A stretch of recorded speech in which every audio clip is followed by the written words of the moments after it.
Okay, देखो तो climate change हम इसमें पढ़ेंगे। क्लाइमेट चेंज आज के टाइम पे एक बहुत बड़ा ग्लोबल इशू है।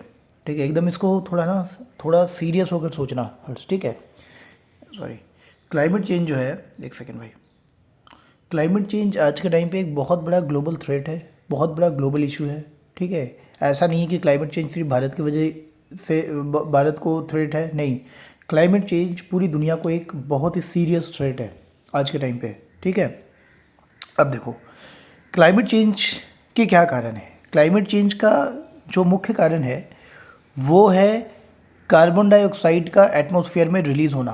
पहले ये समझो, क्लाइमेट चेंज को हिंदी में जलवायु परिवर्तन कहते हैं। ठीक है, क्लाइमेट चेंज का जो मुख्य कारण है, जो प्राइमरी रीज़न है, जो मेन रीज़न है, वो है release of carbon dioxide into the atmosphere. तो सवाल है कि कार्बन डाइऑक्साइड रिलीज़ कैसे होता है। कार्बन डाइऑक्साइड के रिलीज़ होने के बहुत सारे सोर्सेस हैं। ठीक है, लेकिन जो मेन सोर्स है, जो बहुत ज़्यादा कंट्रीब्यूट करता है कार्बन डाइऑक्साइड को एटमॉस्फेयर में, वो है फॉसिल्स फ्यूल। क्या है भाई? Fossils fuel. फॉसिल्स फ्यूल का मतलब हो गया कोयला, ठीक है, पेट्रोल, ठीक है, डीजल, ठीक है, नेचुरल गैस। ठीक है, तो पहले तो तुम ये समझो कि क्लाइमेट चेंज का मेन कारण है, क्लाइमेट चेंज होता क्या है उस पर बाद में आएंगे। क्लाइमेट चेंज का मेन कारण है कार्बन डाइऑक्साइड का रिलीज़ होना एटमॉस्फेयर में। सबसे ज़्यादा कहाँ से आता है? फॉसिल्स फ्यूल से आता है।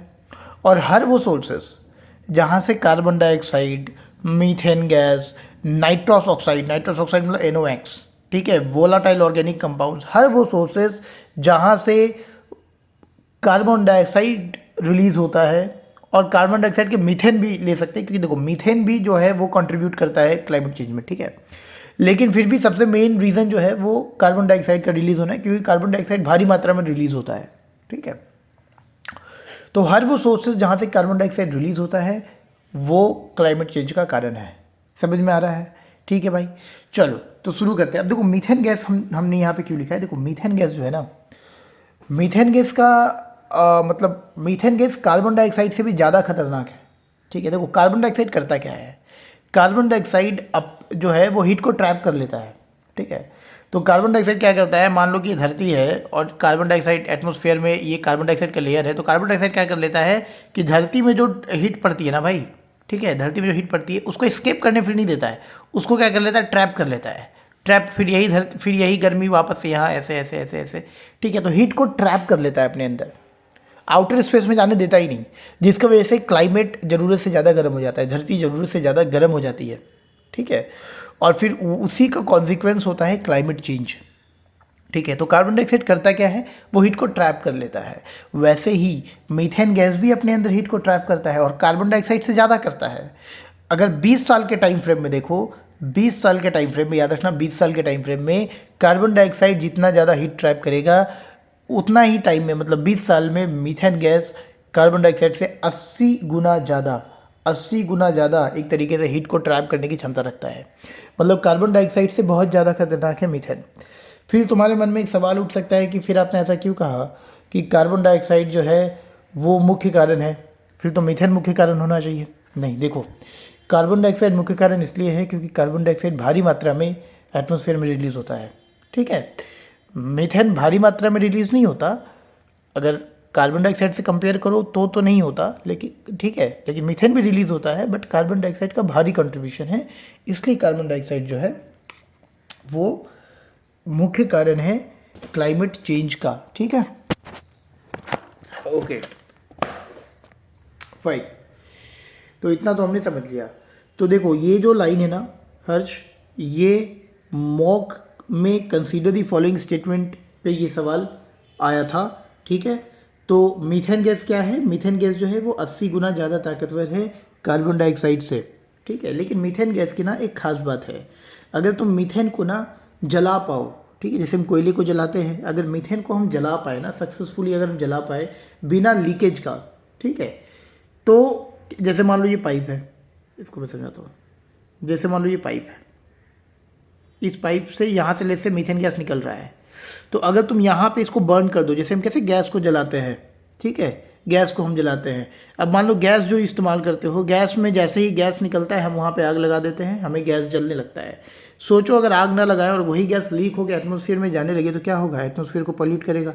वैसे ही अगर तुम मीथेन गैस को जला पाओ, ठीक है, तो ये बहुत अच्छी बात है। मतलब मीथेन गैस भी एक फॉसिल फ्यूल ही है, लेकिन ये बाकी फॉसिल फ्यूल मतलब कोयले, पेट्रोल, डीजल से कम जो है कार्बन डाइऑक्साइड रिलीज करेगा। मतलब कि ये क्लीन एनर्जी प्रोड्यूस करेगा देन अदर फॉसिल फ्यूल, ठीक है। लेकिन तुम्हें यहाँ पे इंश्योर करना होगा कि मीथेन जो है किसी तरीके से लीक ना हो, ठीक है। मान लो तुम इधर से कहीं लीक हो गया मीथेन, तो मीथेन क्या होगा, वो एटमॉस्फेयर में जाएगा, एटमॉस्फेयर में जाएगा और फिर क्लाइमेट को गर्म करेगा, ठीक है। समझ में आ रहा है। तो मीथेन गैस जो है, मीथेन चीज़ हमने समझ ली कि मीथेन क्या होता है।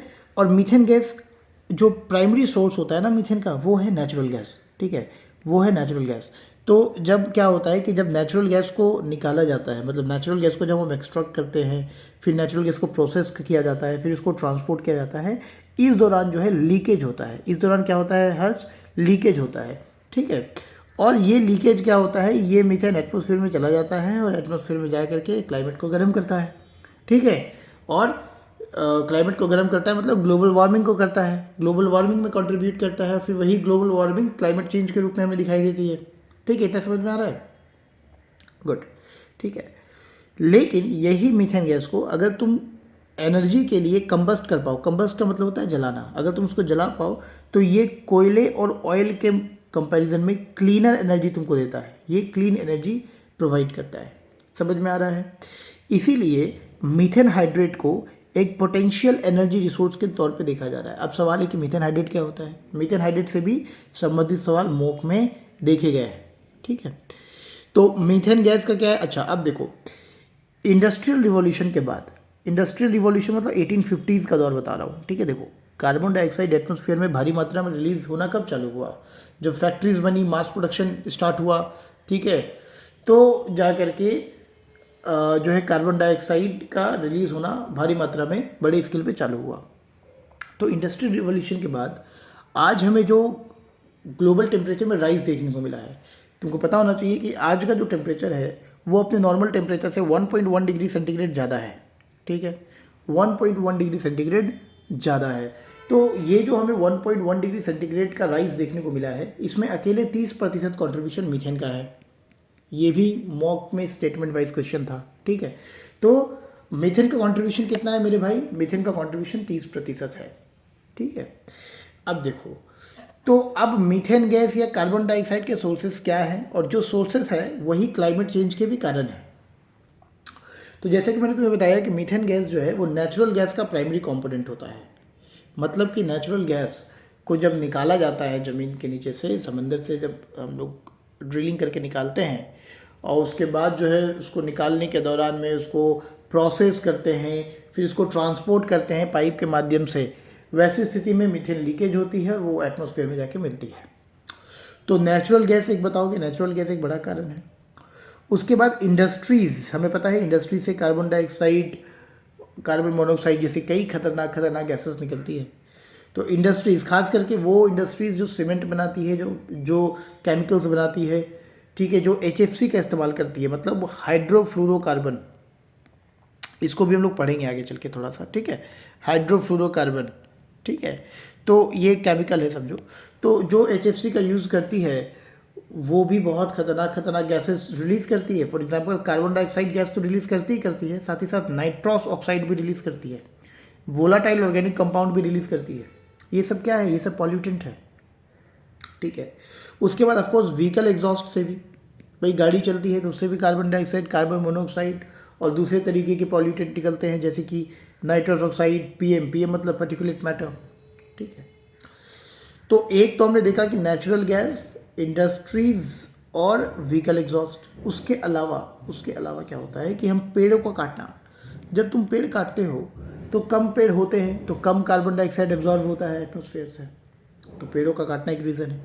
पेड़ों को हम काटते क्यों हैं, तो पेड़ों को जो है बड़ी स्केल पे काटा जाता है, एक तो शहरीकरण के लिए, अर्बन डेवलपमेंट, भाई मॉल्स बनाने हैं, प्लॉट बनाने हैं, सोसाइटी बसानी है, तो पेड़ काटते हैं, और एग्रीकल्चर के लिए पेड़ काटते हैं। तो जब बड़े पैमाने पे पेड़ काटा जाता है तो कम पेड़ होते हैं ना, तो कम कार्बन डाइऑक्साइड एब्जॉर्ब होता है, ठीक है।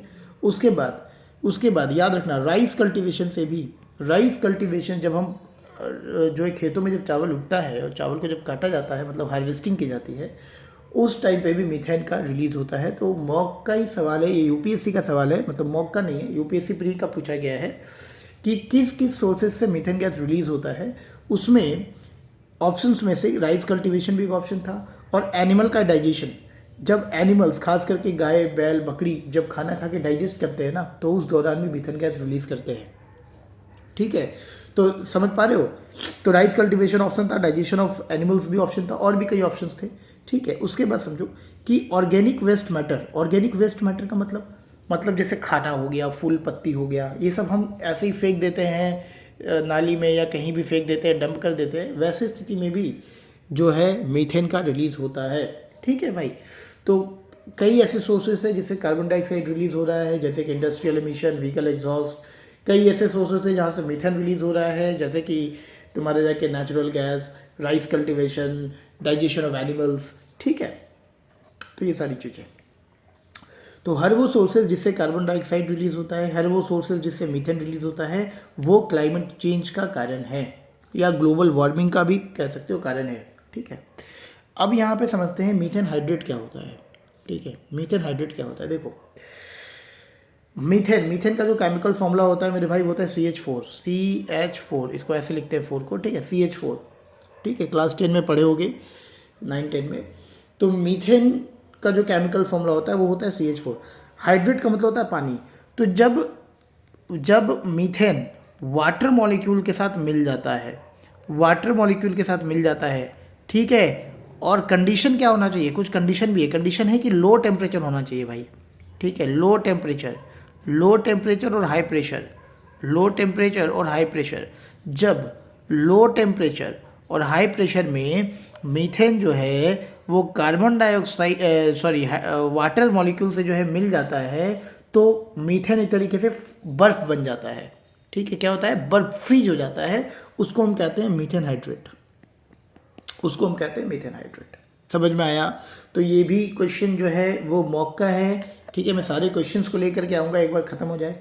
मीथेन हाइड्रेट क्या है, मीथेन हाइड्रेट जब लो टेम्परेचर हाई प्रेशर में, ये कंडीशन बहुत इंपॉर्टेंट है याद रखना, जब लो टेम्परेचर हाई प्रेशर में मीथेन वाटर मॉलिक्यूल के साथ मिल जाता है तो वो बन जाता है मीथेन हाइड्रेट। बेसिकली वो एक बर्फ़ का मतलब आइस जम जाता है एक तरीके से।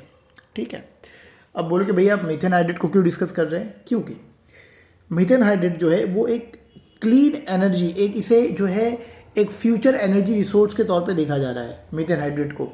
ठीक है, भविष्य में हो सकता है मीथेन हाइड्रेट का इस्तेमाल किया जाए, जैसे आज हम पेट्रोल डीजल का इस्तेमाल कर रहे हैं एनर्जी जनरेट करने के लिए, CNG का इस्तेमाल करते हैं एनर्जी जनरेट करने के लिए, हो सकता है भविष्य में मीथेन हाइड्रेट का भी जो है इस्तेमाल किया जाए, बेसिकली मीथेन गैस का जो है इस्तेमाल किया जाए एनर्जी जनरेशन के लिए। क्योंकि मैंने तुमको बताया कि मीथेन जो है अगर तुम उसको सक्सेसफुली जला पाओ, ठीक है, एनर्जी पर्पज़ के लिए, तो वो क्लीनर है देन अदर फॉसिल फ्यूल। ठीक है, लेकिन अगर वही मीथेन बिना जले लीक हो गया एटमॉस्फेयर में तो समस्या है। ठीक है, तो अब देखो मैंने तुमको क्या बताया कि मीथेन हाइड्रेट के लिए कंडीशन क्या है भाई, लो टेम्परेचर हाई प्रेशर। और ये चीज़ कहाँ पाया जाता है नेचुरली, ये चीज़ पाया जाता है परमाफ्रॉस्ट रीजन में। अब तुम बोलोगे भैया परमाफ्रॉस्ट रीजन क्या होता है, समझाते हैं। परमा का मतलब होता है परमानेंट, फ्रोस्ट का मतलब होता है फ्रोजन, मतलब परमानेंटली फ्रोजन रीजन है। मतलब कि धरती के नॉर्थ पोल में अगर चले जाओ और साउथ पोल में चले जाओ, ठीक है, साउथ पोल में चले जाओ तो वहाँ पे क्या है, वहाँ पे सूर्य की रोशनी नहीं पड़ती, वहाँ तो बर्फ़ है। ऊपर जाओगे तो आर्कटिक आइस है, नीचे जाओगे तो अंटार्कटिक आइस है। अभी रिसेंटली न्यूज़ में देखे होंगे कि अंटार्कटिक आइस जो है, वेस्ट अंटार्कटिक आइस, वो बहुत तेज़ी से मेल्ट कर रहा है। ठीक है, फिर तुम ये भी देखे होगे कि एक बर्फ़, एक आइसबर्ग जो है वो टूट गया है। ये सारी चीज़ों को हम लोग डिस्कस करेंगे, सारी चीज़ें करंट अफेयर्स के लिहाज से भी बहुत इंपॉर्टेंट है। ठीक है, समझ में आ रहा है। तो ये सारी चीज़ें हैं। तो मीथेन हाइड्रेट हमें मिलता कहाँ पे है, ये हमें मिलता है उस रीजन पे जहाँ पे ये कंडीशन पाई जाती है, लो टेम्परेचर हाई प्रेशर। कहाँ पे, तो परमाफ्रॉस्ट रीजन पे पाई जाती है। भाई परमाफ्रॉस्ट रीजन पे तो बर्फ़ रहता है, वहाँ तो टेम्परेचर बहुत कम है और वहाँ प्रेशर बहुत ज़्यादा होता है। ठीक है, दूसरी बात है कि जो सी बेड होता है समंदर के नीचे भी पाई जाती है, क्योंकि समंदर के नीचे तो टेम्परेचर ना के बराबर होता है और प्रेशर बहुत ज़्यादा होता है। तुमको पता होना चाहिए, जब तुम पानी के नीचे जाते हो, जैसे जैसे नीचे जाते हो प्रेशर बढ़ने लगता है। ठीक है, तो सी बेड में भी पाया जाता है। ठीक है, समझ में आया? तो इन जगह पे पाया जाता है प्राइमरीली, ज़्यादातर। ठीक है, मीथेन हाइड्रेट की खोज पहली बार रशिया में 1960 में हुई। रशिया में 1960 में हुई मीथेन हाइड्रेट की खोज। ठीक है, समझ में आ रहा है? ठीक है, रिसेंटली कृष्णा गोदावरी बेसिन में भी मीथेन हाइड्रेट को डिटेक्ट किया गया है। रिसेंटली कृष्णा गोदावरी बेसिन में मीथेन हाइड्रेट को डिटेक्ट किया गया है। तुम बोलोगे भैया मीथेन हाइड्रेट में क्या खास बात है? देखो, मीथेन हाइड्रेट क्या है कि मीथेन हाइड्रेट में 1 यूनिट वॉल्यूम अगर तुम मीथेन हाइड्रेट का लो, ठीक है, मतलब 1 यूनिट, ठीक है, मतलब इसको ऐसा समझो कि मान लो एक आइस क्यूब, मैंने क्या बोला, ये आइस का जैसा होता है, तो मान लो कि वो जो आइस का जो क्यूब है जो कि मीथेन हाइड्रेट है, उसका एक क्यूब अगर तुम उठाओगे ना भाई, तो इसमें 160 से लेकर के 180 यूनिट तक मीथेन स्टोर होता है। मतलब 1 यूनिट वॉल्यूम मीथेन हाइड्रेट में 160 से 180 यूनिट तक जो है मीथेन पाया जाता है। मतलब इसकी एनर्जी डेंसिटी बहुत ज़्यादा है, मतलब बहुत ज़्यादा मीथेन है। समझ पा रहे हैं?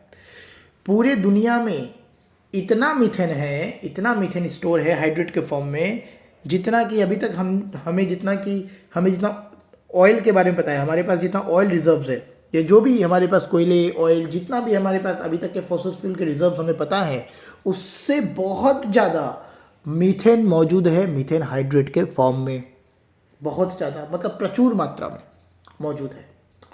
और मैंने तुमको बताया, तो देखो, मैंने तुमको बताया कि मीथेन को अगर हम सक्सेसफुली कंबस्ट कर पाए तो ये एक बेहतर एनर्जी का सोर्स हो सकता है। समझ में आ रहा है मेरे भाई? ठीक है, लेकिन समस्या क्या है? समस्या है मीथेन हाइड्रेट से मीथेन को निकालना। मीथेन हाइड्रेट से मीथेन को निकालना, अगर तुम निकालोगे और मीथेन किसी तरीके से लीक हो गया, तो मैंने तुमको बताया है कि कार्बन डाइऑक्साइड से 80 गुना ज़्यादा डेंजर है ये। ठीक है, समझ में आ रहा है? अब यहाँ पे सवाल है कि मीथेन हाइड्रेट को एक एनर्जी रिसोर्स के तौर पे देखा जा रहा है। क्यों? तो पहला कारण है इसकी हाई एनर्जी डेंसिटी। मैंने तुमको क्या बताया कि 1 यूनिट वॉल्यूम मीथेन हाइड्रेट में 160 से 180 यूनिट वॉल्यूम मीथेन पाया जाता है। सोचो कितना ज़्यादा मीथेन स्टोर है सिर्फ 1 यूनिट वॉल्यूम में। ठीक है, और ऐसे कितने मीथेन हाइड्रेट पूरी दुनिया भर में मौजूद है। सबसे खास बात मीथेन हाइड्रेट की है ना भाई, कि मीथेन हाइड्रेट यूनिफॉर्मली डिस्ट्रीब्यूटेड है। ठीक है, मतलब जहाँ जहाँ भी कॉन्टिनेंटल मार्जिन है, मतलब कि जिस भी देश का जो है कोस्ट लाइन समंदर से टच होता है, वहाँ पे मीथेन हाइड्रेट होने की भारी संभावना है। समझ में आ रहा है? तो ये चीज़ है। तो पहला तो इसकी एनर्जी डेंसिटी बहुत ज़्यादा है, मतलब कि 1 यूनिट हाइड्रेट में 160 से 180 यूनिट मीथेन का मिलना। दूसरा, ये पाया भी बहुत भारी मात्रा में जाता है। ऐसा तो नहीं है कि थोड़े से मात्रा में 2 साल में ख़त्म हो जाएगा, ऐसा तो नहीं है भाई। पूरी दुनिया में अनुमान लगाया गया है कि 3000 ट्रिलियन क्यूबिक मीटर, ठीक है, 3000 trillion cubic meter methane hydrate मौजूद है पूरी दुनिया में। अब बोलेगे भैया इससे क्या होगा, 3000 ट्रिलियन कितना भाई? 3000 ट्रिलियन। आज के टाइम पे हमारे पास जितना नेचुरल गैस, जितना कोयला, जितना फॉसिल, बाकी जितना नॉन फॉसिल फ्यूल अवेलेबल है ना, रिजर्व्स, उससे बहुत ज़्यादा ये अमाउंट है 3000। अगर मैं तुमको सिंपल भाषा में बताऊं तो 3000 ट्रिलियन क्यूबिक मीटर दुनिया भर के लाखों साल की एनर्जी नीड्स को पूरा कर सकता है। ठीक है, मतलब अगर मैं कितना भी तुमको एक रफ एस्टिमेट बताऊं तो 1 लाख, 1.5 लाख, 2 लाख साल तो कुछ नहीं होंगे। मतलब 1, 1.5, 2 लाख तो ऐसे ही एनर्जी नीड्स को पूरा कर सकता है मीथेन हाइड्रेट। इतना ज़्यादा मौजूद है, कितना? 3000 ट्रिलियन क्यूबिक मीटर। ठीक है, और दूसरी बात जो एक और अच्छी बात है कि ये बाकी फॉसिल फ्यूल से क्लीन एनर्जी प्रोवाइड करता है। तो ऐसी स्थिति में क्या होगा कि दुनिया जो है वो लो कार्बन की तरफ जा सकती है ना। लो कार्बन से अपना पीछा छुड़वा सकती है, कार्बन डाइऑक्साइड में कमी कर सकती है, जो कि क्लाइमेट चेंज के बहुत बड़ा कारण है। ठीक है, तो ऐसी स्थिति में हमें ज़रूरत है कि हम कम से कम कार्बन डाइऑक्साइड रिलीज करें। तो वैसे स्थिति में मीथेन जो है एक अच्छा एनर्जी रिसोर्स के तौर पे देखा जा रहा है। तो मीथेन हाइड्रेट को क्यों हम देख रहे हैं, इसके 3 कारण याद रखना। एक तो हाई एनर्जी डेंसिटी होना, ठीक है, फिर इसका बहुत भारी मात्रा में अवेलेबल होना, और उसके बाद जो है क्लीनर देन फॉसिल फ्यूल। ठीक है, अब समझते हैं कि भैया इतनी अच्छी बात है, तो फिर क्यों नहीं हम मीथेन को इस्तेमाल करते हैं, क्यों हम कोयले पेट्रोल डीजल का इस्तेमाल कर रहे हैं और करके जो है एटमॉस्फेयर को ख़राब कर रहे हैं, क्लाइमेट को बिगाड़ रहे हैं, क्यों नहीं हम मीथेन का इस्तेमाल करते हैं। देखो पहली बात तो मैंने तुमको क्या बोला कि मीथेन हाइड्रेट भारी मात्रा में कहाँ पाए जाते हैं, परमाफ्रॉस्ट रीजन पे, सी बेड पे, मतलब बहुत ही सेंसिटिव इकोलॉजिकल जोन में पाए जाते हैं। कहाँ पाए जाते हैं, बहुत ही सेंसिटिव इकोलॉजिकल जोन पे पाए जाते हैं। और हमारे पास अभी उतनी टेक्नोलॉजी नहीं है, हमारे पास कोई तरीका नहीं है कि हम इसका कमर्शियल वे में प्रोडक्शन कर सकें। कमर्शियल वे में प्रोडक्शन करने का मतलब भारी मात्रा में प्रोडक्शन कर सके, है ना, ज़्यादा से ज़्यादा प्रोडक्शन कर सके, तुम्हारे जाके इसको कॉस्ट इफेक्टिव बनाया जा सके, एफिशिएंट बनाया जा सके। हमारे पास अभी कोई वैसा टेक्नोलॉजी तरीका नहीं है, ठीक है।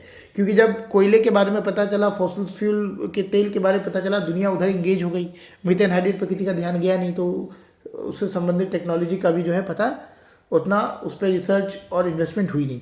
तो पहला चैलेंज तो ये है, पहला चैलेंज तो ये है कि मीथेन हाइड्रेट से मीथेन को एक्सट्रैक्ट करना इतने सेंसिटिव इकोलॉजिकल जोन में अभी संभव नहीं हो पा रहा है, क्योंकि हमारे पास उतनी टेक्नोलॉजी नहीं है, हमारे पास कोई तरीका नहीं है कमर्शियल वे में प्रोडक्शन करने का, पहला। दूसरा, अगर मान लेते हैं कि हमारे पास जो लिमिटेड टेक्नोलॉजी है उससे अगर हम एक्सट्रैक्शन करने की कोशिश भी करें तो बहुत चांसेस है कि हम इकोसिस्टम को डिसरप्ट कर दें, ठीक है, इकोसिस्टम को डिसरप्ट कर दे। समझ में आ रहा है, मीथेन गैस का लीकेज हो जाए, मीथेन गैस का लीकेज होना बहुत बड़ा टेंशन वाली बात है, ठीक है। और तीसरी समस्या ये है मेरे भाई कि हमारे पास जो भी टेक्नोलॉजी है ना, वो ड्रिलिंग करने के लिए, एक्सप्लोर करने के लिए, प्रोडक्शन करने के लिए, वो सभी अपने इनिशियल स्टेज में है, उस पर अभी काम चल ही रहा है। तो अभी बहुत रिसर्च और इन्वेस्टमेंट की ज़रूरत है ऐसे टेक्नोलॉजी के डेवलपमेंट के लिए, ताकि हम मीथेन हाइड्रेट से मीथेन को निकाल पाए, ये इंश्योर करते हुए कि मीथेन का लीकेज ना हो और इकोसिस्टम डिसरप्ट ना हो, क्योंकि ये बहुत ही सेंसिटिव इकोलॉजिकल जोन में पाए जाते हैं। तो चैलेंजेस याद रखना कि क्या क्या चैलेंजेस है मीथेन हाइड्रेट। मीथेन हाइड्रेट इतना बढ़िया एनर्जी रिसोर्स है, इतना क्लीन एनर्जी प्रोड्यूस करता है, तो हम क्यों नहीं मीथेन को एक्सट्रैक्ट कर पा रहे हैं। उसकी समस्या है, एक तो सेंसिटिव इकोलॉजिकल जोन में पाया जाना, दूसरा लिमिटेड टेक्नोलॉजी का अवेलेबल होना। ये दो बड़े कारण हैं, समझ में आ रहा है। अब हम बात करते हैं कि क्या भारत को भी मीथेन हाइड्रेट में देखना चाहिए, मीथेन हाइड्रेट की तरफ क्या भारत को भी देखना चाहिए। बिल्कुल। देखो, जब भी तुम इंडिया के एनर्जी के बारे में बात करोगे, एनर्जी का मतलब फॉसिल फ्यूल, कोयला, ये सब क्या एनर्जी, एनर्जी का मतलब क्या मैं बात कर रहा हूँ, एनर्जी का मतलब होता है कि तुम्हारे जाकर के एनर्जी का मतलब होता है आग, एनर्जी पर हीट एनर्जी की बात हो रही है, ठीक है, हीट एनर्जी की बात हो रही है, ठीक भाई। एनर्जी से ही तो सब होता है, हीट एनर्जी से ही तो प्लांट चल रहे हैं, फैक्ट्रीज चल रही है, ठीक है, इलेक्ट्रिसिटी जनरेट हो रहा है थर्मल पावर प्लांट से, है ना। तो जब तुम एनर्जी के बारे में बात करोगे ना, तो भारत के लिए दो चीज़ जरूर पहले स्टार्ट करना, अपना आंसर राइटिंग जो करोगे, आर्ग्यूमेंट स्टार्ट करोगे, तो दो चीज़ जरूर बोलना। पहला बोला, भारत की बढ़ती एनर्जी नीड्स, क्योंकि जैसे जैसे वक्त बीत रहा है भारत की एनर्जी नीड्स कम नहीं हो रही है, बढ़ रही है, ठीक है। तो भारत की बढ़ती energy needs, growing energy needs, और भारत के इन्वायरमेंटल गोल्स को ध्यान में रखते हुए, समझ में आ रहा है क्या, भारत की बढ़ती एनर्जी नीड्स और भारत के इन्वायरमेंटल गोल्स को ध्यान में रखते हुए भारत का भी एक सिग्निफिकेंट स्टेक है मीथेन हाइड्रेट में। भारत मीथेन हाइड्रेट को इग्नोर नहीं कर सकता। क्यों? क्योंकि भारत की एनर्जी नीड्स भी दिन पे दिन बढ़ रही है और भारत बहुत बड़े बड़े जो है इन्वायरमेंटल गोल्स सेट कर रहा है, जिसके बारे में आगे बात करेंगे, ठीक है। तो भारत जो है वो मीथेन हाइड्रेट को इग्नोर नहीं कर सकता। अब बोलोगे भैया मीथेन हाइड्रेट में क्या, देखो सबसे पहली बात तो भारत के कई रिवर बसिन्स में, मतलब नदियों के पास मीथेन हाइड्रेट को डिटेक्ट किया गया है। जैसे कि कृष्णा गोदावरी बेसिन में किया गया, महानदी में किया गया, अंडमान के बेसिन में किया गया। मतलब भारत के पास भी मीथेन हाइड्रेट भारी मात्रा में मौजूद है। कितना मौजूद है? 5 ट्रिलियन क्यूबिक मीटर है। कितना मौजूद है? 5 ट्रिलियन क्यूबिक मीटर मौजूद है। अब तुम बोलोगे भैया 5 ट्रिलियन क्यूबिक मीटर कितना होता है? देखो इसको मैं यहाँ पे लिख के रखा हूँ समझाने के लिए कि देखो, अगर मान लो आज भारत किसी तरीके से, मान लो भारत के पास टेक्नोलॉजी आ गई और भारत ने आज से अगर मीथेन हाइड्रेट से मीथेन को निकालना चालू किया आज से, तो ये भारत के 1.5 लाख साल से भी ज़्यादा एनर्जी नीड्स को पूरा कर सकता है। मतलब 1.5 लाख साल तक हमें कुछ भी सोचने की आवश्यकता नहीं है। समझ पा रहे हो कितना पोटेंशियल है इसमें, ठीक है। तो ये चीज़ समझ पा रहे हो? तो भारत के पास भारी मात्रा मौजूद है, कितना 5 ट्रिलियन क्यूबिक मीटर डिटेक्ट किया गया है। कम बेसी हो सकता है, अभी तो काम चल ही रहा है, ठीक है। और ये बात कौन कह रहा है? ये 5 ट्रिलियन क्यूबिक मीटर का डेटा किसका है? ये है national gas hydrate program of India. देखो, जब 1960 में, जैसे कि मैंने बताया, जब 1960 में मीथेन हाइड्रेट को डिस्कवर किया गया रशिया में, तो भारत ने भी अपना एक प्रोग्राम चलाया ये देखने के लिए कि भारत में क्या मीथेन हाइड्रेट है भारत के टेरिटोरियल जोन में। तो national gas hydrate program NGHP की शुरुआत की गई 1997 में, ठीक है। और 2006 में इसने अपनी स्टडीज़ को शुरू किया। अभी हम लोग देखो यहाँ पढ़ेंगे, 1997 में शुरू की गई, 2006 में इसने अपनी स्टडीज़ को शुरू किया और ये डेटा दिया कि भारत के पास 5 ट्रिलियन क्यूबिक मीटर तक का मीथेन हाइड्रेट मौजूद हो सकता है, ठीक है भाई। इतना हो गया, तो पहला तो ये है। दूसरा, अगर मान लो किसी तरीके से भारत सक्सेसफुली मीथेन हाइड्रेट से मीथेन को एक्सट्रैक्ट कर पाया, तो फ़ायदा क्या होगा? फ़ायदा होगा कि भारत की जो डिपेंडेंसी है, भारत हमको पता है कि बहुत ज़्यादा डिपेंडेंट है अपने फॉसिल फ्यूल के लिए दूसरे देशों पे, ठीक है। भारत का बहुत ज़्यादा पैसा फॉसिल फ्यूल को खरीदने में जाता है, ठीक है। तो अगर हम अपने ही टेरिटोरियल जोन से एनर्जी को जनरेट कर पाएँ, एक एनर्जी का बेहतर रिसोर्स हमें अगर एक्सट्रैक्ट कर पाए, मतलब मीथेन को एक्सट्रैक्ट कर पाए, तो हमारी जो डिपेंडेंसी है फॉसिल फ्यूल पे, हमारी जो डिपेंडेंसी है दूसरे देशों पे, वो कम होगी, ठीक है। विच मीन्स हमारा इम्पोर्ट बिल कम आएगा, हमारा इम्पोर्ट बिल कम आएगा, हमारा इम्पोर्ट बिल कम आएगा तो हमारी करेंसी स्टेबलाइज होगी। ये जो पैसा है उसको सरकार इंफ्रास्ट्रक्चरल प्रोजेक्ट्स में खर्च कर सकती है, कई और स्कीम्स में खर्च कर सकती है, ठीक है। समझ में आ रहा है? तो हमारा इम्पोर्ट बिल कम होगा, ठीक है। हमारी एनर्जी सिक्योरिटी एनहेंस होगी। एनर्जी सिक्योरिटी का मतलब है कि दूसरे देशों पे हमें निर्भर नहीं रहना पड़ेगा। दूसरे देशों पे निर्भर रहने से क्या होता है? हमें उसके टर्म्स एंड कंडीशन मानने पड़ते हैं, ठीक है। नेगोशिएशन करना मुश्किल होता है और कई बार अगर वो देश युद्ध में हो गया या उस देश के साथ भारत के रिश्ते खराब हो गए, तो ऐसी स्थिति में भारत को जो है वो सप्लाई देना बंद कर देगा। तो ये सारे चैलेंजेस आते हैं। लेकिन जब भारत खुद ही अगर रिसोर्स भारत को मिल गया, तो दूसरा देश भारत से नाराज हो ना हो, क्या फ़र्क पड़ता है, हमारे पास तो है। तो हमारी एनर्जी सिक्योरिटी बढ़ेगी, हमारी एनर्जी इंडिपेंडेंसी बढ़ेगी। भारत जो है अपने फैसले एनर्जी को लेके खुद ले सकता है। समझ में आ रहा है? तो ये सारी चीज़ें अच्छी बात है। समझ में आ रहा है मेरे भाई? तो तीसरी बात कि इस सेक्टर में नए जॉब्स होंगे। भाई अब मान लो कि भाई हमें मीथेन का लिए हमने टेक्नोलॉजी बना ली, तो उसके मास प्रोडक्शन करने के लिए सोचो कितने सारे जॉब्स बनेंगे, कई नए नए सेक्टर्स खुलेंगे, ठीक है। टेक्नोलॉजिकल एडवांसमेंट होगा, तो ऐसी स्थिति में इकोनॉमी को भी एक अच्छा बूस्ट मिलेगा, है ना। तो तीसरी बात हो गई। चौथी बात जो सबसे बड़ी वजह है कि क्यों दुनिया भर में जो है मीथेन हाइड्रेट की चर्चा की जा रही है, वो इसलिए क्योंकि मीथेन जो है वो एक क्लीन एनर्जी का सोर्स है।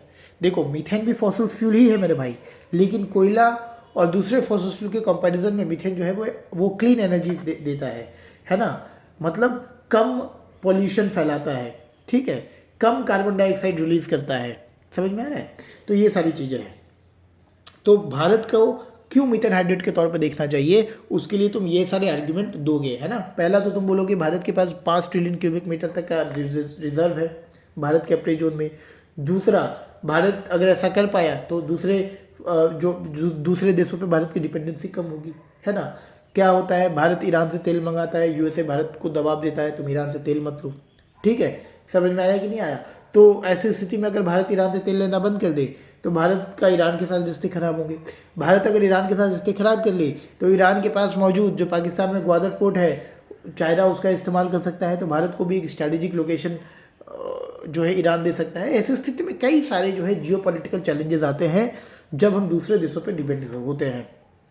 समझ में आ रहा है? अगर भारत खुद ही एनर्जी इंडिपेंडेंट हो जाए तो फर्क नहीं पड़ता USA क्या बोल रहा है, ईरान क्या बोल रहा है, भारत अपने फैसले खुद ले सकता है, ठीक है। अब आते हैं तो नेशनल गैस हाइड्रेट प्रोग्राम की शुरुआत कब की गई? 1997 में की गई। 1960 में हमें पता चला कि रशिया में मीथेन हाइड्रेट जैसा कुछ है। 37 साल बाद जो है 1997 में जो है नेशनल गैस हाइड्रेट प्रोग्राम को चालू किया गया। अब देखो, ऐसा नहीं है कि भारत कुछ कर नहीं रहा है। IIT मद्रास और गेल जो कि एक PSU है, कंपनी है, सरकारी कंपनी, IIT मद्रास और गेल मिलकर के ये कोशिश कर रहे हैं कि किस तरीके से कृष्णा गोदावरी से जो है वो कृष्णा गोदावरी बेसिन से जो है मीथेन हाइड्रेट से मीथेन को एक्सट्रैक्ट किया जाए। समझ में आ रहा है? तो देखो समस्या क्या है ना भाई, पूरे दुनिया के पास मीथेन हाइड्रेट से मीथेन को एक्सट्रैक्ट करने की वैसी एफिशिएंट टेक्नोलॉजी है नहीं। जो टेक्नोलॉजी उससे निकालने जाएगा मीथेन, तो क्या करेगा, पूरा मीथेन लीकेज कर देगा। ठीक है, पूरा इकोसिस्टम खराब हो जाएगा। उल्टा जो है क्लाइमेट चेंज और तेज़ी से जो है एक्सेलरेट होना जो है चालू हो जाएगा। ठीक है, तो टेक्नोलॉजी हमारे पास वैसा नहीं है। ऐसी स्थिति में भारत के पास एक मौका है, क्योंकि पूरी दुनिया के पास अभी नहीं है, भारत के पास एक मौका है। भारत ज़्यादा से ज़्यादा इसमें रिसर्च और इन्वेस्टमेंट में खर्च करे तो हो सकता है भारत एक ऐसी तकनीकी को निकाल दे, एक तकनीकी को ऐसे टेक्नोलॉजी को भारत जो है आविष्कार कर दे, बना दे, जो कि सक्सेसफुली मीथेन हाइड्रेट से मीथेन को निकाल पाए। वैसी स्थिति में भारत एक ग्लोबल लीडर, मतलब मीथेन हाइड्रेट के संदर्भ में, कॉन्टेक्स्ट में भारत एक ग्लोबल लीडर के तौर पे देखा जाएगा। भारत अपनी टेक्नोलॉजी जो है दूसरों को एक्सपोर्ट कर सकता है। कई सारी चीज़ें जो है भारत को फ़ायदे मिल सकते हैं। तो इससे जरूरी है कि भारत को मीथेन हाइड्रेट में इन्वेस्ट करने की ज़रूरत है, क्योंकि आज का टाइम ना भाई एनर्जी का चल रहा है। ठीक है, जिसके पास क्लीन एनर्जी है, जिसके पास ज़्यादा एनर्जी है, वही इकोनॉमिक पावर बनेगा। ठीक है, वही इकोनॉमिक पावर बनेगा भाई। सबसे ज़्यादा देखो चाइना, सबसे ज़्यादा कोयला कहाँ आता है? चाइना में सबसे ज़्यादा कोयला। भारत जो है वो सेकेंड लार्जेस्ट कोयले का प्रोड्यूसर है, और साथ ही साथ सेकेंड लार्जेस्ट कंज्यूमर भी है। भारत सेकेंड लार्जेस्ट कोयले का प्रोड्यूसर होने के बावजूद भी भारत को कोयला इंपोर्ट करना पड़ता है USA, चाइना, इंडोनेशिया, ऑस्ट्रेलिया जैसे देशों से। क्यों? क्योंकि भारत के पास जितना कोयला है वो भारत के लिए खुद के लिए सक्षम नहीं है। इतनी एनर्जी नीड्स है भारत की। चाइना को देख लो, चाइना सबसे ज़्यादा कोयला बनाता है। आज के टाइम में सबसे ज़्यादा रीन्यूएबल एनर्जी कौन प्रोड्यूस कर रहा है? चाइना प्रोड्यूस कर रहा है। आजकल पूरी दुनिया में 1133 गीगावाट की एनर्जी जो है सोलर एनर्जी से प्रोड्यूस की जा रही है मेरे भाई। इसका 25% तो अकेले चाइना प्रोड्यूस करता है। भारत कितना बनाता है? भारत 62 गीगावाट। भारत जो है 62 गीगावाट महज प्रोड्यूस करता है सोलर एनर्जी से, या फिर दूसरे और रिन्यूएबल एनर्जी। समझ में आ रहा है? तो आज के टाइम पे जिसके पास क्लीन एनर्जी है, ठीक है, आज के टाइम पे UAE को पता है कि भाई अब तेल का फ्यूचर खतरे में है, क्योंकि दुनिया जो है वो रिन्यूएबल एनर्जी की तरफ मूव कर रही है। ठीक है, रिन्यूएबल एनर्जी, मीथेन हाइड्रेट पे काम चल रहा है। तो UAE को पता है कि तेल का फ्यूचर अब ज़्यादा दिन का नहीं रहा, इसलिए UAE जो है सारे गिले शिकवे भुला करके इजराइल के साथ दोस्ती कर रहा है। UAE के साथ साथ और भी ऐसे देश जैसे बहरेन इजराइल के साथ दोस्ती कर रहा है कि पता है भाई कि आज के टाइम पे जो है, आज नहीं तो तेल तो कल जो है ख़त्म ही हो जाएगा। तेल की डिमांड कम हो जाएगी। जब देश जो है सूरज की रोशनी से इलेक्ट्रिसिटी बनाने लगे तो कौन तेल खरीदने जाएगा, है ना? समझ में आ रहा है? तो ये सारी चीज़ें हैं। अब हम आते हैं वास्तविक, हमारा जो टॉपिक है क्लाइमेट चेंज। देखो क्लाइमेट चेंज क्या है? क्लाइमेट चेंज को हिंदी में कहते हैं जलवायु परिवर्तन। क्लाइमेट चेंज का मतलब होता है, सिंपल सा ये चीज़ याद रखना, long term shift in temperature और वेदर पैटर्न। ठीक है, मतलब कि टेम्परेचर और वेदर पैटर्न में लंबे समय तक के लिए हमें बदलाव देखने को मिलते हैं, वो क्लाइमेट चेंज है। समझ में आ रहा है? क्लाइमेट चेंज का डेफिनेशन क्या बोलोगे Harsh? Long term shift in temperature and weather pattern, लंबे समय के लिए टेम्परेचर और वेदर पैटर्न में बदलाव। टेम्परेचर में बदलाव मतलब बहुत ज़्यादा गर्मी हो जाना या बहुत ज़्यादा ठंडा हो जाना। वेदर पैटर्न का मतलब ठंडी में ठंडी नहीं पड़ रही है, गर्मी में गर्मी नहीं पड़ रही है, और गर्मी पड़ रही है तो बहुत पड़ रही है, ठंडी पड़ रही है तो बहुत पड़ रही है। ठीक है, तो long term shift in temperature and weather pattern को हम कहते हैं क्लाइमेट चेंज। ठीक है, क्लाइमेट चेंज से कॉन्सिक्वेंस क्या क्या है, क्लाइमेट चेंज से नुकसान क्या क्या है? ठीक है, समझते हैं नुकसान क्या क्या है। देखो, नुकसान के पहले ना कुछ डेटा की बात करते हैं। नीति आयोग का कहना है कि आने वाले सालों में 600 मिलियन लोग जो है, 600 मिलियन भारतीय पानी के समस्या का जो है ये करेंगे, एनकाउंटर करेंगे। 600 मिलियन भारतीय वाटर शॉर्टेज को जो है फेस करेंगे, ये नीति आयोग का कहना है। अगर हम बात करें IPCC की रिपोर्ट, ठीक है, IPCC देखो, IPCC मतलब inter governmental panel on climate change, सब पढ़ेंगे, नीचे जाएंगे ना तो IPCC भी आएगा, डिटेल पढ़ेंगे, अभी बस समझो। IPCC ने आईपीसीसी की एक 6th रिपोर्ट आई है, 6th असेसमेंट रिपोर्ट, जिसको मेयर 6 कहते हैं, ठीक है। तो आईपीसीसी की 6th असेसमेंट रिपोर्ट ने सीधा सीधा ये वार्निंग दिया है पॉलिसी मेकर को कि क्लाइमेट चेंज बड़ा नुकसान करने वाला है और कर रहा है, ठीक है। आईपीसीसी ने ये कहा कि 40% इंडियंस 2050 तक, 40% इंडियन 2050 तक पानी के समस्या, वाटर शॉर्टेज को फेस करेंगे। 2050 तक 40% इंडियंस, ठीक है। फिर एक हमारे पास संस्था है NCPOR, national centre for polar and ocean research, national centre for polar and ocean research,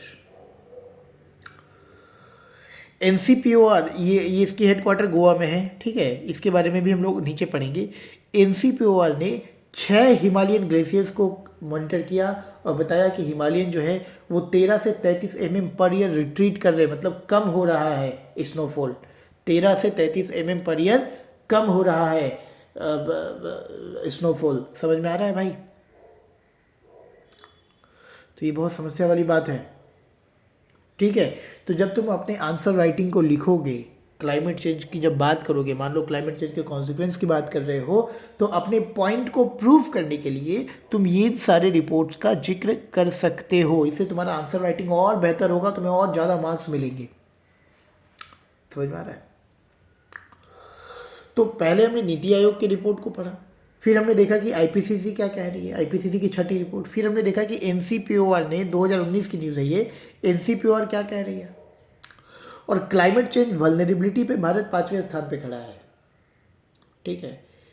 climate change vulnerability का मतलब है कि क्लाइमेट चेंज सबसे ज़्यादा नुकसान किसको है, अगर देखा जाए तो भारत ऐसी स्थिति में 5वें नंबर पे है, ठीक है। 2018 में, अब देखो ऐसा नहीं है, भारत को आर्थिक नुकसान भी है। 2018 में $37 बिलियन का नुकसान भारत को झेलना पड़ा क्लाइमेट चेंज की वजह से, $37 बिलियन। $3 बिलियन तो अकेले फ्लड के वजह से, फ्लड रिलेटेड इंफ्रास्ट्रक्चर डैमेज हो गए। भाई फ्लड से ब्रिज टूट जाती है, क्या पावर प्लांट टूट जाता है, तो ऐसी स्थिति में भारत को $3 बिलियन सिर्फ रिपेयर करने में खर्च किए गए, जो कि पूरे ग्लोबल इकोनॉमिक लॉस का 10% है, जो कि पूरे ग्लोबल इकोनॉमिक लॉस का 10% है। तो क्लाइमेट चेंज से ऐसा नहीं है, क्लाइमेट चेंज से आर्थिक लॉस भी है, भारत को इकोनॉमिक लॉस भी है। अब आते हैं कि क्लाइमेट चेंज से देखो क्या क्या हो रहा है। देखो पहला तो है आर्कटिक आइस।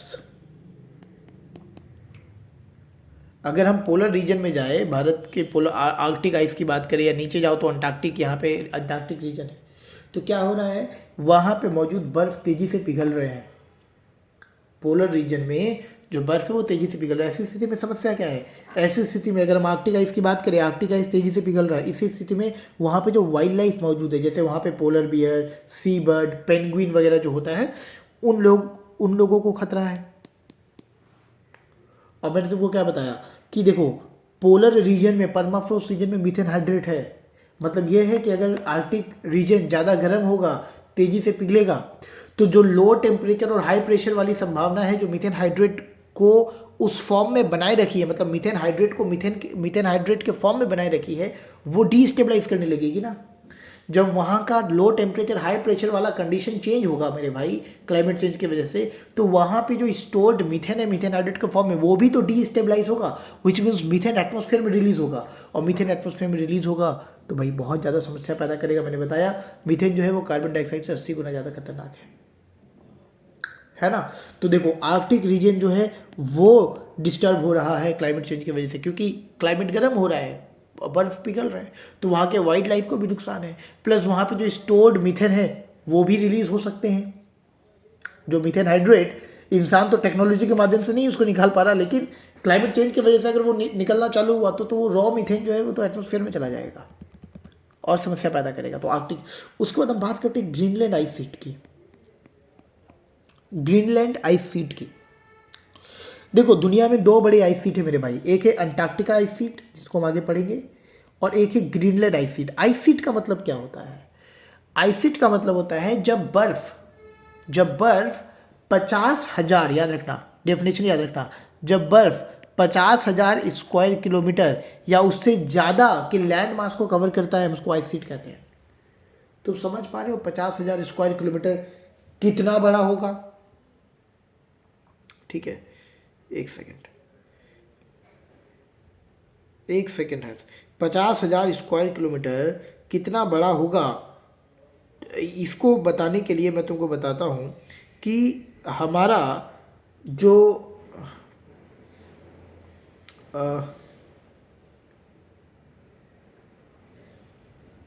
ओके, सो अगर मैं तुमको बताऊं कि 50,000, एक सेकेंड,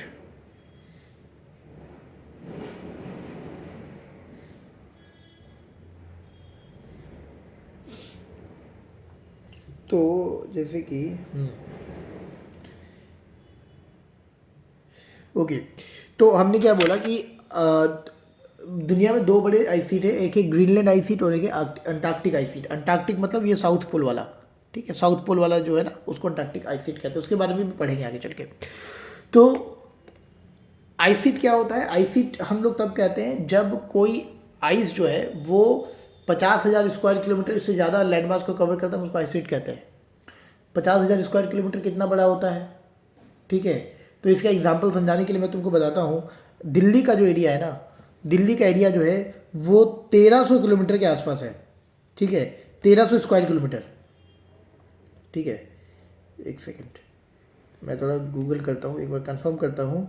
हाँ, area of Delhi 1483 kilometre, sorry, ठीक है, 1483 किलोमीटर। अगर दिल्ली का एरिया देखा जाए तो 1483 किलोमीटर है भाई, 1483 स्क्वायर किलोमीटर, ठीक है, इतना है। तो मैंने क्या बोला, 50,000, मतलब समझ पा रहे हो, मतलब 50,000 का मतलब हो गया मेरे भाई कि 40 से 50 दिल्ली के बराबर, ठीक है। इतनी बड़ी बड़ी आइस शीट्स होती है दुनिया में, दो बड़ी आइस शीट है, ग्रीनलैंड आइस शीट और अंटार्कटिक आइस शीट। तो ग्रीनलैंड आइस शीट या फिर अंटार्कटिक आइस शीट, अभी न्यूज़ में आया भी है कि अंटार्कटिक आइस शीट मेल्ट हो रहा है, वेस्ट अंटार्कटिका। देखो अभी हम लोग उसको भी पढ़ेंगे, मैं तुमको दिखा देता हूँ यहाँ पे, देखो देखो ये रहा, ठीक है, देखो देखो यहाँ पे, ये भी हम लोग पढ़ेंगे, वेस्ट अंटार्कटिका आइस शीट का मेल्ट होना, ये भी हम लोग पढ़ेंगे, ठीक है। तो आइस शीट जो मेल्ट हो रहे हैं, चाहे वो ग्रीनलैंड आइस शीट्स हो, देखो मैंने तो नोट्स में यहाँ पे ग्रीनलैंड आइस शीट लिखा है, लेकिन तुम फिर यहाँ पे अंटार्कटिका आइस शीट को लिख सकते हो, क्योंकि अभी न्यूज़ में भी रहा है। ग्रीनलैंड का तुमको पता है, ग्रीनलैंड का 80% तो बर्फ से जो है 80% तो बर्फ ही है। ऐसी स्थिति में जब इतना, अब ग्रीनलैंड भी जो है वो अपने आइस, वहाँ भी आइस जो है तेज़ी से मेल्ट हो रही है। अब वहाँ पे आइस तेज़ी से मेल्ट होने का मतलब है कि सी लेवल राइज हो जाना, कितना होना, अब वो पानी आएगा समुद्र में मिलेगा, समुद्र का लेवल बढ़ जाएगा। अगर भाई बाल्टी में जितना जगह है उतना ही ना पानी रखोगे, ज़्यादा करोगे तो ओवरफ्लो के नीचे गिरेगा, है ना। तो सी लेवल राइज होगा, तो ग्रीनलैंड जो तेज़ी से भाई मेल्ट हो रहा है उससे सी लेवल राइज होगा, और सी लेवल राइज होगा तो सी लेवल राइज से दो बड़ी समस्या है। एक तो जो कोस्टल कम्युनिटीज़ है, जो लो लाइंग आइलैंड्स है, ठीक है, और जो कोस्टल इंफ्रास्ट्रक्चर है वो सीवियर खतरे में है, सीवियर थ्रेट में है। भाई एक आइलैंड है तुवालू आइलैंड, तुवालू आइलैंड, ठीक है, एक आइलैंड कंट्री है तुवालू, ठीक है, इसको इलीस आइलैंड भी कहते हैं, ये करंट अफेयर्स में था, बहुत इंपॉर्टेंट है। इलीस आइलैंड भी कहते हैं, तुमको मालूम है ये आने वाले कुछ सालों में ही डूबने वाला है, ये आने वाले कुछ सालों में डूबने वाला है। इंडोनेशिया अपनी राजधानी को जकार्ता से किसी और दूसरे आइलैंड में शिफ्ट करता है, क्यों, क्योंकि वो भी डूबने वाला है सी लेवल राइज की वजह से, ठीक है। आईपीसीसी ने बताया है कि भारत का जो कोस्टल प्लेन है वो भी खतरे में है, खास करके उड़ीसा। तो सबसे पहले अगर कोई क्षेत्र डूबेगा तो उड़ीसा डूबेगा आईपीसीसी के हिसाब से। तो सी लेवल राइज से क्या है कि जो कोस्टल कम्युनिटीज है भाई वो खतरे में है, लो लाइंग आइलैंड खतरे में है, समझ में आ रहा है, ये एक सीरियस प्रॉब्लम है।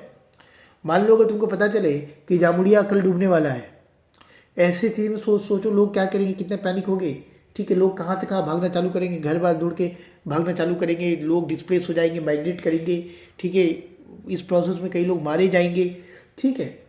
और फिर दूसरे दिन अगर जो लोग छोड़ के नहीं जाएंगे और वहाँ पे फिर समंदर, वहाँ पे पानी अगर भर जाता है तो लोग ऐसे भी मारे जाएंगे, तो कितना बड़ा ह्यूमैनिटेरियन क्राइसिस पैदा हो सकता है, ठीक है। तो सी लेवल राइज, सी लेवल राइज से और एक समस्या है कि जब सी लेवल राइज होता है ना तो सॉल्ट वाटर, समंदर का खारा पानी जो है वो आ करके जो है ह्यूमन सेटलमेंट में आ करके फ्रेश वाटर रिसोर्स को ख़राब कर देता है, एग्रीकल्चर को ख़राब कर देता है। तो सी लेवल राइज से हर्ष दो समस्या है, सी लेवल राइज से दो, एक तो कोस्टल कम्युनिटीज़ को खतरा है और एक जो है सॉल्ट वाटर इंट्रूजन। भाई सॉल्ट वाटर का आ जाना, ठीक है, जो असोल्ट वाटर आ जाएगा तो एग्रीकल्चर खेतों में घुस जाएगा, एग्रीकल्चर खराब हो जाएगा। फ्रेश वाटर नदियों में मिल जाएगा, फ्रेश वाटर रिसोर्स खराब हो जाएगा। समझ पा रहे हो? तो हमने क्या देखा, हमने देखा आर्कटिक आइस वो कमजोर पड़ रहा है, उससे क्या समस्या है।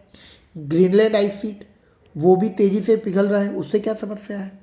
अभी आगे पढ़ोगे Antarctic ice sheet, Antarctic ice sheet भी तेजी से पिघल रहा है, ठीक है। और बताया जा रहा है कि ये जो पिघल रहा है ना, इससे 5.3 मीटर तक सी लेवल बढ़ सकता है। 5.3 मीटर तक जो है सी लेवल बढ़ सकता है। बहुत अलार्मिंग न्यूज़ है भाई, बहुत खतरे वाली बात है आज के टाइम पे। उसके बाद तुम क्या बोलोगे, तो हमने ग्रीनलैंड आइस के बारे में, अंटार्कटिक आइस के बारे में बात करने के बाद तुम बोल सकते हो ओशियन, अच्छा हिमालय का रिड्यूस्ड स्नोफॉल, हिमालय में भी कम बर्फ पड़ रहा है। अब जैसे मैंने तुमको बताया NCPOR की स्टडी, तुम उसको फिर से बता सकते हो कि NCPOR national centre for polar and ocean research, इसने 2019 में बताया, इसने 6 हिमालयन ग्लेशियर्स को स्टडी किया और बताया कि 13 से 33 mm पर ईयर जो है हिमालयन जो है वो रिट्रीट कर रहे हैं, वो कम बर्फ हो रही है। अब अगर सोचो हिमालय में कम बर्फ होगा तो जो नदियां हैं जो हिमालय से निकलती है, वो गंगा हो, ठीक है, वो बियास, सतलेज, रवि, इंडस नदी, तो हिमालय से निकलने वाली जो नदियां हैं उसमें पानी की कमी आएगी।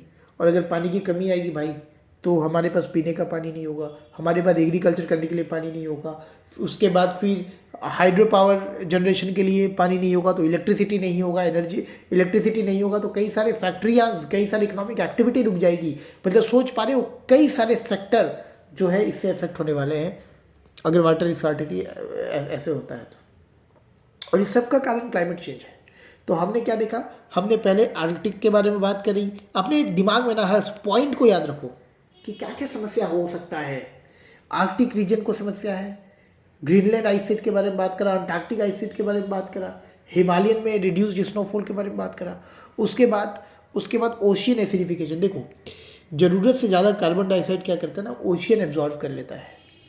ओशियन भी कार्बन डाइऑक्साइड को एब्जॉर्व करता है। कैसे भाई, अब मान लो जो जहाज चल रहा है, जहाज क्या कर रहा है, इतने बड़े बड़े जहाज चल रहे हैं समुद्र में, इतना बड़े नेवी चल रहा है, तो वो क्या कर रहा है, वो कार्बन डाइऑक्साइड तो छोड़ते हुए आ रहा है ना। ऐसा थोड़ी है कि अकेले अकेले भूत उसको चला रहा, नहीं, वो भी तो एनर्जी का इस्तेमाल करके समुद्र में तैर रहा है, इतने बड़े बड़े जहाज।